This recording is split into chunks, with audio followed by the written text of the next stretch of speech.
When I was a kid, I wanted to be this guy. Anybody know who this guy is? Who is he? The ultimate warrior. He wasn't just a warrior, he was the ultimate warrior. I mean, I wanted to be this guy. I mean, every other wrestler, the WWF, big wrestling, every other wrestler that I ever saw, you know, they would walk in, the bells, the whistles, the fireworks would go off, and they'd stand there and be like, and then they'd walk in with their swag, you know, like, I'm gonna get this right here. No doubt, I got this. Ultimate Warrior, what did he do? Anybody know? He ran out, and he screamed out what he was doing. He was like, just running out as fast as he possibly could. And every Saturday, in my parents' bedroom, I would kneel on the floor and mimic this guy. I mean, I would put like ropes on my arms. I even worked out. You can tell he's almost as big as I am, right?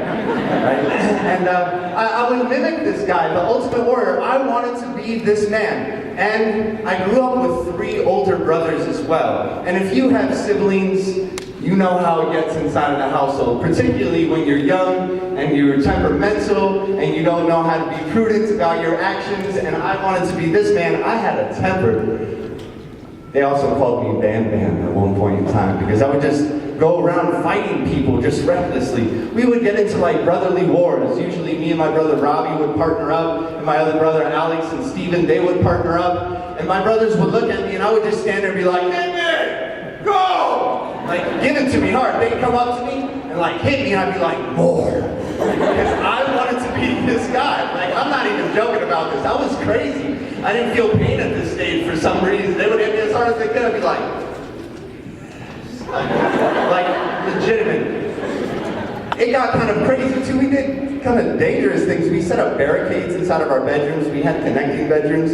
We did set up like pillow barricades, and we'd go like ghetto fabulous style on each other. We'd grab like quarters and nickels and pennies and put them inside of socks and like throw them at each other. And we're like, hey, do that. That's dangerous. Children, be careful. Well, we used to do this. We were, if you will, just boys. I come from a family of 7. My sister's adopted. She was adopted later on in our lives. For quite some time within our life, it was just the 4 brown boys.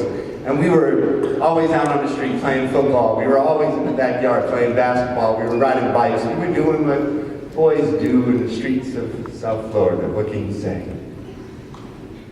There was even one time where I ganged up on all 3 of them. This was not a wise move. I was about in the 4th grade, and the next one in line is 4 years older than me, and then 6, and then 7 or 8 years older than me, my oldest brother. And I ganged up on all of them and went at him. Because I was this guy. Minus the speedo, granted. And I ganged up on him, and that was just a bad move because, well, of course I wasn't going to beat 3 older brothers. They picked me up, they grabbed wrapping tape, they taped my legs together, they taped my arms together, and then they cocooned me in wrapping tape. Wait, it's not done. They threw me outside on the front yard. My father, who's a police officer from North Miami, Florida, came home from work that day. He always parked in the alley with his squad car. He came home from work that day, just saw me and was like, and just walked past me. Dad, I can't do anything. Well, it gets better. It's not over yet. He walks inside. Who knows what he said inside the house. He came back outside with a pair of scissors, and I was like, thank you. He just handed them to me. And then just kept on walking. He was like, you got yourself into it. Get yourself out of it, right? This even came out like in mass. In mass, I was little. I couldn't really see anything that was going on. So what would I do? I wanted to be noticed. I wanted to participate in some sense. So I would scream songs at the top of my... He screamed, so I wanted to scream too. You know, and we come from a devout family. My parents are Catholic. They raised us in the faith.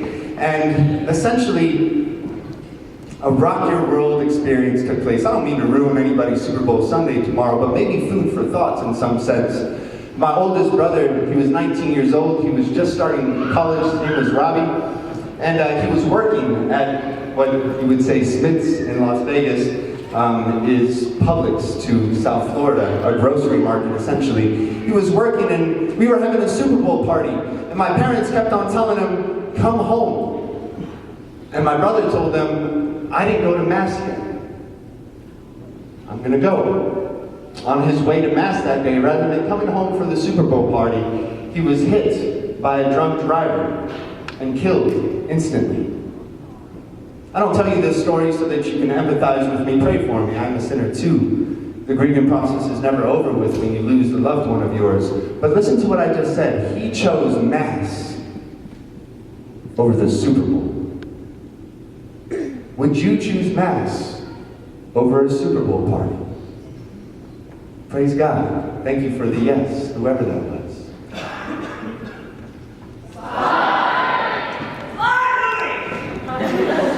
May the Lord be with you, right? How many of you saw Star Wars? It was good, right? Woo! Oh boy. Wait until 8 and 9 come out, right? But may the Lord be with you. These are the first words that are said at the Mass after the name of the Father, Son, and the Holy Spirit in some intro. It's also said in the middle of the Mass. It's also said at the end of the Mass. It's kind of the continual phrase of the church. May the Lord be with you. And we say to the priest, and with your spirit. But I think that the church is trying to drive something into our dumb skulls. At least maybe my dumb skull. I won't call you stupid. I'll call myself a little bit stupid sometimes, right? But maybe God is trying to tell us something through the very life of His church. He is, in fact, here. He is with us. May the Lord be with you. Yes, you acknowledge His presence. This is what Mass is about. It is about presence. In the scriptures, the last words that Jesus tells to His disciples and His apostles, behold, I will be with you until the end of the age. He has not gone anywhere. We have a God that not is dead, but rather a God that is alive and continue to makes Himself known to us. Physically present every day in every Catholic church throughout the entirety of the world. Y'all, this is one thing that we can claim that no other church can truly claim. We have the true presence of the man Jesus Christ who walked this earth 2016 years ago, still with us today, glorified, mystically, but in all reality, present. May the Lord be with us. Wow. The next words that are said is, I come to you, Almighty God, and to you whom? My brothers and sisters. That what? I'm a sinner. And this is what we're called to do. If you look at this slide, and I put it up there, because it's a beautiful picture of a wave, but one thing about water that I love is it's transparent.